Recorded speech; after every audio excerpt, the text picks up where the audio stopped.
Bhaskar's area YouTube channel కు స్వాగతం. ఈ రోజు ఉన్నటువంటి విద్య మరియు ఉద్యోగ సంబంధిత సమాచారంలోకి వెళ్తే ఏపీ టెట్ పరీక్షకు 86.66% మంది హాజరు.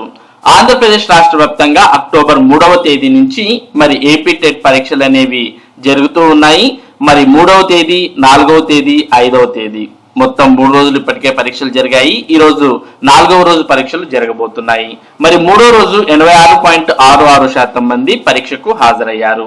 ఉపాధ్యాయ అర్హత పరీక్షల్లో భాగంగా 3వ రోజు ఇంగ్లీష్, హిందీ, స్కూల్ అసిస్టెంట్స్ విభాగాల్లో పరీక్షలు జరిగాయి. ఈ పరీక్షల్లో మొత్తం 21,844 మందికి గాను 18,932 మంది అభ్యర్థులు అనగా 86.66% మంది హాజరయ్యారు. ఉదయం 77 సెంటర్లలో జరిగిన స్కూల్ అసిస్టెంట్స్ ఇంగ్లీష్, హిందీ ఉపాధ్యాయ అర్హత పరీక్షకు 14,947 మందికి గాను 13,003 మంది అనగా 86.84% మంది హాజరయ్యారు. మధ్యాహ్నం 37 సెంటర్లలో జరిగిన స్కూల్ అసిస్టెంట్స్ హిందీ పరీక్షలకు 6,870 మందికి గాను 5,929 మంది అంటే 86.30% హాజరయ్యారు.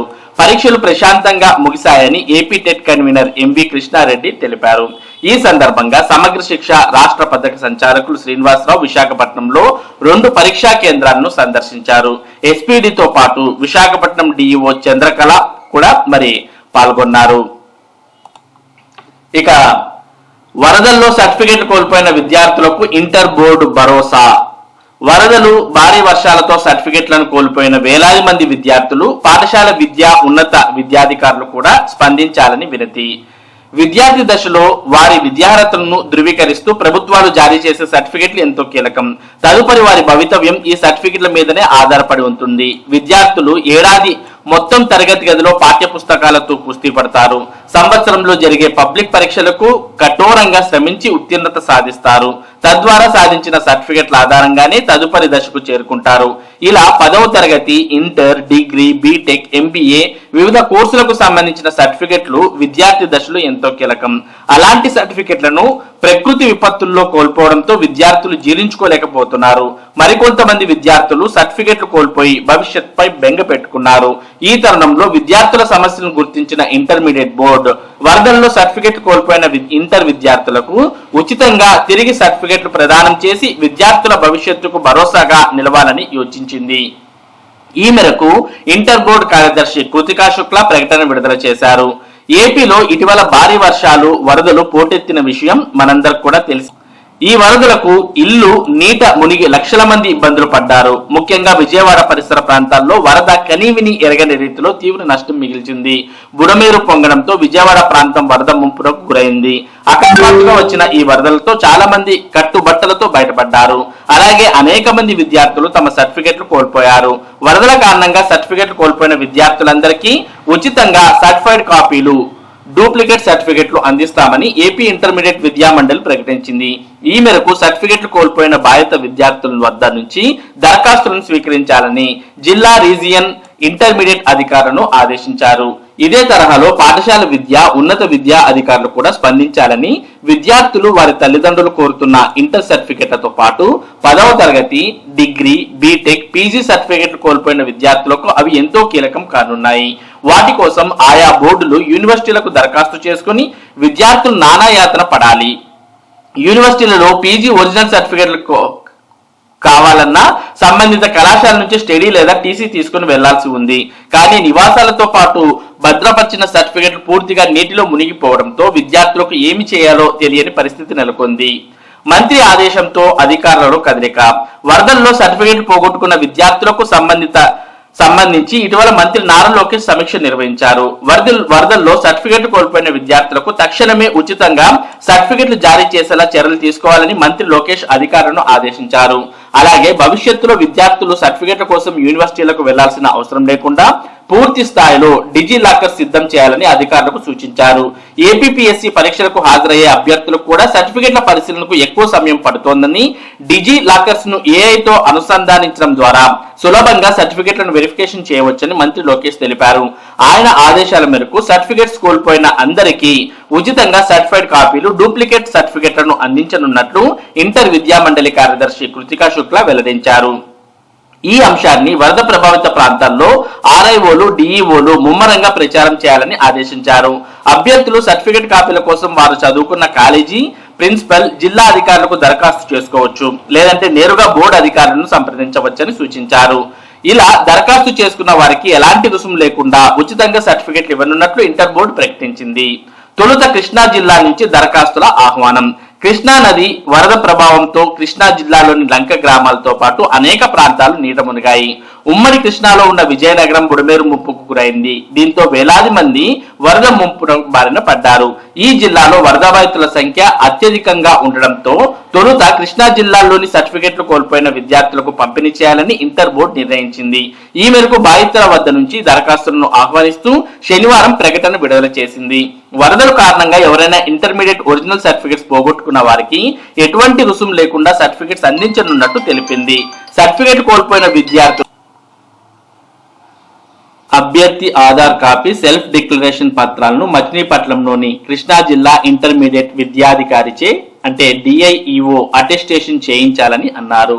అలాగే స్థానిక సచివాలయం నుంచి వరద బాధితులు అని నిర్ధారణ చేయించిన దరఖాస్తులను పంపాలని అన్నారు.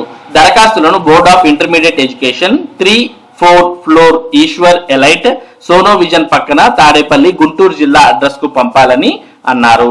కాబట్టి ఎవరైతే ఇంటర్మీడియట్ సర్టిఫికెట్లను మరి వరద కారణంగా పోగొట్టుకున్నారో అటువంటి వారికి ఇంటర్మీడియట్ బోర్డు ఉచితంగా సర్టిఫికెట్స్ ఇవ్వనుంది. ఇక వచ్చే ఏడాది ఇంటర్ పబ్లిక్ పరీక్షల్లో 1 మార్కు ప్రశ్నలు. అన్ని సబ్జెక్టులకు 1, 2, 4, 8 మార్కుల విధానం. పరీక్షల విధానంలో మార్పులకు ఇంటర్ విద్యా మండలి కసరత్తు. ఆర్ట్స్ లో కొన్ని సబ్జెక్టులు మినహా పూర్తిగా ఎన్సీఆర్టీ సిలబస్. వచ్చే విద్యా సంవత్సరం నుంచి ఇంటర్మీడియట్ విద్యలో ప్రభుత్వం అనేక సంస్కరణలు తేనుంది. సిలబస్ తో పాటు పరీక్షల విధానాన్ని మార్చబోతున్నారు. దీనిపై ఇంటర్మీడియట్ విద్యా మండలి కసరత్తు చేస్తోంది. ఆర్ట్స్ గ్రూప్స్ లో చరిత్ర లాంటివి మినహా దాదాపు అన్ని సబ్జెక్టులకు జాతీయ విద్యా పరిశోధన శిక్షణ మండలి ఎన్సీఆర్టీ సిలబస్ ని అమలు చేస్తారు. సిబిఎస్ఈలో గణితానికి ఒకే పేపర్ ఉండగా రాష్ట్ర బోర్డు 2 పేపర్లు నిర్వహిస్తోంది. ఎన్సీఆర్టీ సిలబస్ ని 2 పేపర్లుగా విభజించున్నారు. సిబిఎస్ఈలో 11వ తరగతికి అంతర్గత పరీక్షలే ఉన్నాయి. కానీ రాష్ట్ర బోర్డులో ప్రథమ సంవత్సరానికి బోర్డు పరీక్షలు నిర్వహించాలని నిర్ణయించారు. సిబిఎస్ఈతో పోలిస్తే ప్రస్తుతం రాష్ట్ర బోర్డులో గణితం, రసాయన శాస్త్రం సబ్జెక్టులో ఎక్కువ సిలబస్ ఉంది. దీన్ని కుదిస్తారు. ఉత్తీర్ణత పెంచేందుకు ఇప్పటికే ప్రభుత్వ కళాశాలల్లో ఉమ్మడి పరీక్షలు నిర్వహిస్తున్నారు. నీట్, జేఈ శిక్షణ సైతం ఇచ్చేందుకు ఇప్పటికే ఎంపిక చేపట్టారు. మారనున్న ప్రశ్నాపత్రాల విధానం. వచ్చే విద్యా సంవత్సరం నుంచి మొదటి సంవత్సరం విద్యార్థులకు ప్రశ్నాపత్రాల విధానం మారనుంది. ప్రస్తుతం ఆప్షనల్ సబ్జెక్ట్ లో 1 మార్కు ప్రశ్నలు లేవు. వచ్చే ఏడాది నుంచి 1 మార్కు ప్రశ్నలు 20 వరకు ఇవ్వనున్నారు. ప్రతి సబ్జెక్ట్ లో ఇవి ఉంటాయి. ప్రస్తుతం గణితంలో 2, 4, 7 మార్కులు ప్రశ్నలు ఉండగా భౌతిక, రసాయన, జంతు శాస్త్ర సబ్జెక్టులకు 2, 4, 8 మార్కుల ప్రశ్నలు ఉన్నాయి. వచ్చే ఏడాది నుంచి అన్ని సబ్జెక్టులలోనూ 1 మార్కు, 2 మార్కులు, 4 మార్కులు, 8 మార్కుల ప్రశ్నలు ఇస్తారు. ఆర్ట్స్ సబ్జెక్ట్ లో కొన్నిటికి 10 మార్కుల ప్రశ్నలు ఉండగా వీటిని 8 మార్కులకు కుదిస్తారు. చాయిస్ సైతం మారనుంది. ప్రస్తుతం కొన్ని ప్రశ్నలు ఇచ్చి వాటిలో చాయిస్ ఇస్తున్నారు. కొత్త విధానంలో ఒక ప్రశ్నకు మరో ప్రశ్న చాయిస్ గా ఉంటుంది. నీట్, జేఈ శిక్షణ. ప్రభుత్వ కళాశాలలో చదివే మొదటి ఏడాది విద్యార్థులకు ప్రత్యేకంగా నీట్, జేఈ శిక్షణకు ఈ ఏడాది నుంచి ప్రారంభించనున్నారు.